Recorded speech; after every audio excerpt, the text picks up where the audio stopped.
we could barely go a couple of days between updates generally coming from ProPublica about the corruption that we're seeing on the Supreme Court. Mostly focused around Clarence Thomas, his wife Ginny Thomas also being pulled into some of these allegations. But it goes beyond just him, with Neil Gorsuch and the liberal justices having a number of questionable financial decisions in their past as well. So many reasonable people are wondering what, if anything, is going to be done about this. And so to provide perhaps an insider perspective, we're joined now on the program by Representative Ro Khanna. Representative, welcome back to the show. Thank you, John. Great to be on with you and Ida. Great to have you here. So look, I'm sure you're familiar with all of these different stories hitting multiple different justices. What at this point is the talk in the caucus? I know there are some Democrats, including Schumer, who are pushing for either an investigation or some sort of code of conduct. What do we think is likely to actually happen in the near future? Well, first of all, it's important to contextualize just how outrageous this is. I mean, if I go out to lunch with someone, I almost invariably pick up the bill because it's too much hassle filling out paperwork on someone even buying lunch. And here you have a case with a Supreme Court justice. It's not just that they're getting dined out. I mean, they're having their kids' education paid for. They're having houses bought. They're taking fancy vacations. It's unthinkable. And then they're not disclosing this. So of course there should be an investigation. Of course Congress should pass a judicial code of ethics that apply to Supreme Court justices. And frankly, we need term limits for Supreme Court justices. I've said 18 years because when you don't have term limits and you have lifetime people there and no accountability to the press or to the electorate, you get this kind of rot. Yeah, and evidently not much yet, at least from inside of the Supreme Court being pledged. They say they're going to abide by the new ethical guidelines. Maybe they'll do that. That would be nice. We still don't know what mechanism there would be for an enforcement if it turns out that these sorts of trips and those sorts of things continue to happen.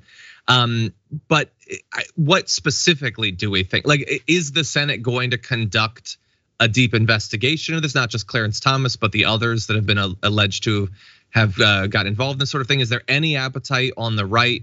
Perhaps because it looks like Sotomayor also might have not recused herself from cases where she should have.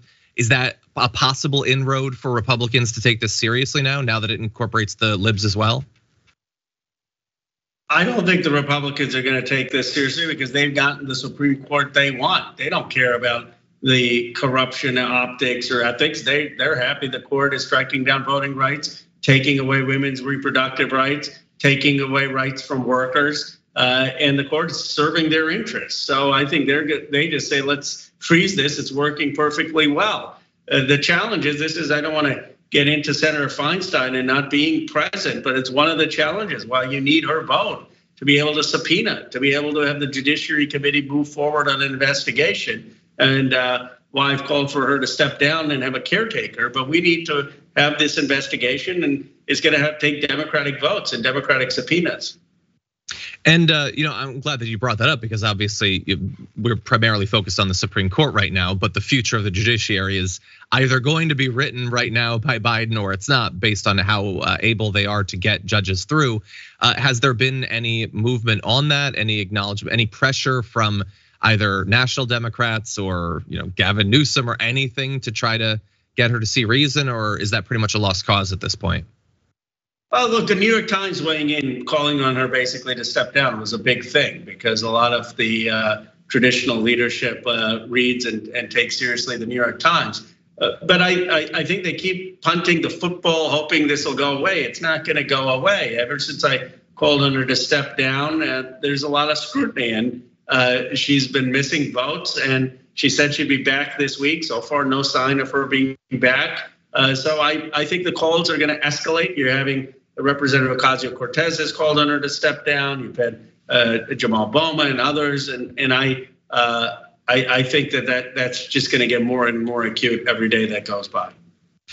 Really fast, just to follow up on that. I know that obviously there's an election that we're in, the early phases of. Assuming that she was to actually formally resign, I'm assuming that there would be, someone would be appointed to fill that role. It would be appointed by Governor Newsom. Do you have any sort of read on who exactly that might be at this point?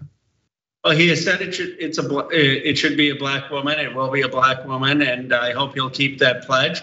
Now, I'm biased. I support Barbara Lee, but I understand people who say it should be a caretaker. Let me tell you, California is a big state. We've got plenty of very, very talented, qualified African-American women he can choose from. Maxine Waters, this is someone famous off the top of my head, but there's probably a list of 20, and he should pick someone from there who can serve out the rest of the term. Well, and I also know that Gavin Newsom loves dueling with Republicans. I mean, he should think if he were to put Maxine Waters into that position, Donald Trump might literally die from rage. So that would be one, my congresswoman, by the way.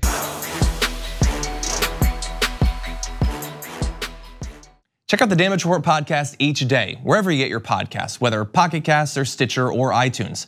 You can join me as I give you the news and stories you want, with a range of co-hosts and interview guests jumping in on the fun each day. Again, that's the Damage Report, wherever you get your podcasts. And if you get them at iTunes, don't forget to rate and review. Sometimes I'll read them live on the show.